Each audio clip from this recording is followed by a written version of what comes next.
വികസനത്തിന്റെ പുതിയ പാതയിൽ മുന്നേറുകയാണ് തളിപ്പറമ്പ് മണ്ഡലം.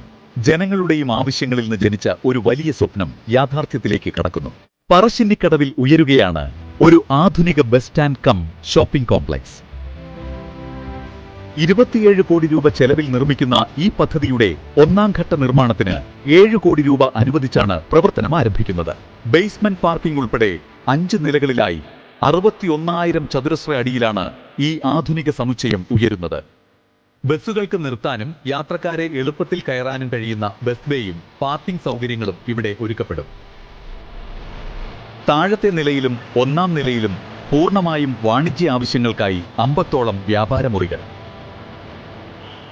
രണ്ടാം നിലയിൽ യാത്രക്കാരുടെ സൗകര്യത്തിനായി 10 വിശ്രമമുറികളും 2 വലിയ ഡോർമിറ്ററികൾ ഒരുക്കും. മൂന്നാം നിലയിൽ food court, gaming space, convention centre കൂടാതെ സെമി ഓപ്പൺ ടെറസോടെ കോവർക്കിംഗ് സ്പേസ്. കിഫ്ബി ധനസഹായത്തോടെ രണ്ടാം ഘട്ട നിർമ്മാണവും നടക്കും.